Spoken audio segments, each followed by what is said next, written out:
it is. It's disappointing because, like I said, it's not the fact that we've come here and lost. Because I think that's not. It's a difficult place to come to. Like I said, they're in a great moment right now. It'd be difficult for anyone to come here, but I would have liked us to sort of play more like who we are than we did tonight. There's a lesson in there for us for sure. It's disappointing. It was a great opportunity for us tonight to get to a final. We didn't take that opportunity. We didn't give ourselves a chance to take the opportunity, which is probably more disappointing. But ultimately, it's an opportunity for further learning and an opportunity for us to kind of atone for that by making amends and with a strong performance on Sunday. Comment. I know, like, people get really excited about things like that. There are people on TV to give opinions, and that's what they do, and that's their job. My job is not to scan the TV or the commentary on our games. My job is to manage this football club, and whatever people think or don't think is kind of irrelevant. It doesn't really matter. It doesn't really put any sort of emphasis on who we are and what we're trying to do. At the end of the day, it's everyone's allowed to have an opinion. Everyone's allowed to express that opinion. My view is I don't really need to sort of respond to that or be affected by that because I don't care whether it's Jamie Redknapp or anyone else. I don't care. It doesn't worry me. It doesn't bother me. 토트넘 공격의 하이라이트는 이 장면이 전부였습니다. 유효 슈팅은 0개에 그쳤고 유일하게 득점에 가까웠던 순간은 손흥민이 혼자의 힘으로 측면을 돌파하여 만든 슈팅이 골대를 맞은 장면이었습니다. 패스맵은 90분을 담고 있고 토트넘 공격진은 고립되었으며 리버풀은 좌우 측면을 모두 잘 활용해냈습니다. 1차 빌드업이 불가능했던 이유는 선수들이 겹쳐 있었고 공간 활용을 못했으며 리버풀의 압박을 뚫기 위한 약속된 움직임이나 연계도 없었습니다. 골키퍼가 넘긴 모든 패스는 센터백이나 풀백이 개인 능력에 의해 풀어야 하는 잔인한 숙제로 이어졌고 안타깝게도 토트넘 입장에서 완벽한 교과서는 상대팀이었습니다. 그들은 첫 번째 패스를 어떻게 풀어야 할지 준비되어 있었고 존스와 브래들리가 키맨이 되었으며 너무나도 손쉽게 전방의 살라나 각포에게 볼이 연결되었습니다. 빌드업이 안 되는 팀은 당연히 대부분의 시간에서 볼을 소유할 수 없고 손흥민은 객관적으로 오늘 윙어가 아니라 풀백으로 뛰었습니다. 대부분의 시간 수비 가담 정도가 아니라 그냥 수비만 해야 하는 압도적인 상대 공격이 이어졌기 때문입니다.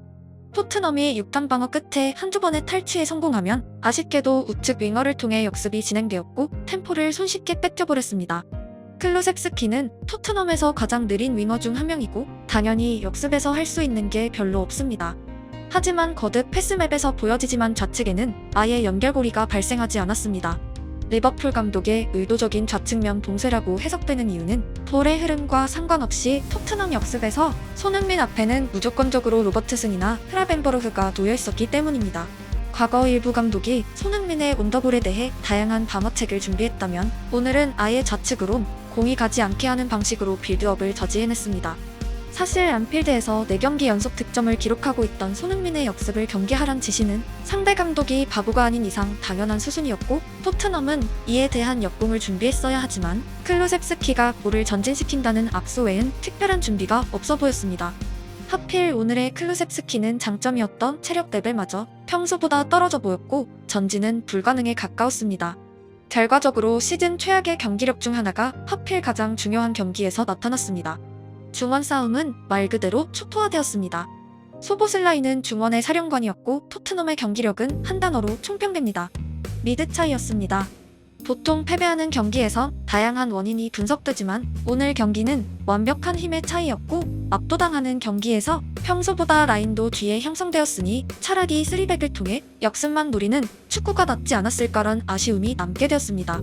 이유는 단소의 선발 출전이란 깜짝 카드가 나타났고 그의 개인 플레이는 큰 이슈가 없었지만 수비 조직력은 절망적이었기 때문입니다. PK를 뺀 실점 전부가 수비 라인의 미숙함에 의해 발생했고 냉정하게 말해 팀에 합류한 지 며칠 안 된 선수가 포함된 포백 라인으로 PL 최강팀을 맞아 안정적인 수비 조직력을 구축하란 것은 게임에서나 가능한 허상입니다. 사실 훈련 2번 하고 출전한 수비수가 완벽한 라인을 구축한다면 축구에서 팀 훈련을 펼칠 이유가 없습니다. 차라리 회복 훈련을 통해 체력을 아끼는 것이 낫기 때문입니다. 오자마자 출전시켜 리버풀을 막아란 것은 불가능한 미션이고, 그게 가능하다면 모든 팀들이 프리시즌 내내 주중 내내 전술 훈련을 할 이유가 없습니다. 공격수가 팀 전술을 모르는 상태에서 출전하면 가끔 의외의 데뷔골을 터뜨리는 경우가 있지만, 수비수가 이적 즉시 투입되어 완벽한 포백 라인을 형성하는 경우는 축구 역사를 통틀어 희귀합니다. 2명의 센터백으로는 절대 리버풀을 막을 수 없었고, 상대의 강함 이상으로 토트넘의 약함이 도드라졌습니다. 모든 것을 양팀의 스쿼드 탓으로 돌릴 수 없는 이유는 최근에 안필드에서 패배했던 입스위치가 오히려 오늘 토트넘보단 나았기 때문입니다. 입스위치의 스쿼드는 토트넘의 이군과도 비교하기 힘든 레벨이지만, 축구가 가진 공교로움은 그 선수층으로도 더 나은 축구를 할 때가 있는 부분입니다. 토트넘은 오늘의 탈락으로 FA컵과 유로파리그 도전만이 남게 되었고, 포스테코글루의 경질파들과 반대 지점에 있던 사람들의 주장인 카라바오컵 준결승에 올렸다는 목소리는 우선 소멸되는 시점입니다. 오늘의 손흥민은 누가 봐도 아쉬운 표정으로 경기를 마쳐냈습니다.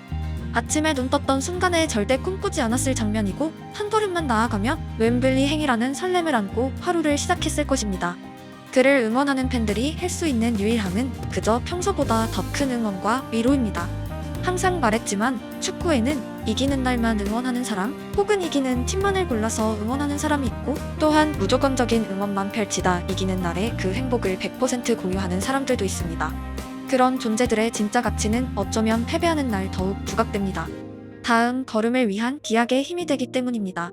이기는 것이 전부라면 축구의 2부 리그, 3부 리그가 존재할 이유가 없습니다. 패배가 더 많은 팀에 팬이 있을 리가 없기 때문입니다. 하지만 1년 내내 패배하는 팀의 시즌권도 팔리는 곳이 유럽이고, 그들이 경기장을 찾는 이유는 승패를 떠나 그게 그냥 그들의 인생이기 때문입니다. 어쩌면 손흥민을 응원하는 사람들은 그들과 흡사한 길을 걷고 있고, 주요한 대회의 탈락 순간마다 그저 다음을 기약하며 허탈한 하루를 마무리하길 반복하고 있습니다. 또한 지켜보는 사람의 마음이 이 정도로 공허한데, 실제로 뛰어낸 선수들의 감정은 비교조차 안 될 것이라 느끼는 공감 능력자들 또한 주요한 사람들입니다. 세상엔 당연히 1등보다 그 밑 순위가 압도적으로 많고, 때론 축하할 일보다 위로할 일이 더 많기 때문입니다.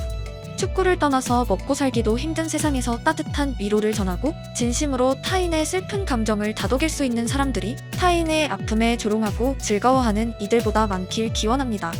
토트넘의 오늘은 끝났고 남은 것은 내일의 도모입니다. 시즌은 계속되고 당장 FA컵이 눈앞에 다가와 있습니다. 새벽에 졸린 눈을 비비며 시청하셨을 구독자 여러분 모두 수고 많으셨습니다. 어떤 기분인지 너무나 잘 알기에 오늘은 무슨 말씀을 드려야 할지 잘 모르겠습니다. 그저 오늘보다 나은 내일이길, 오늘의 아쉬움이 기억나지도 않을 만큼 거대한 웃음이 가까운 미래에 나타나길 기원합니다.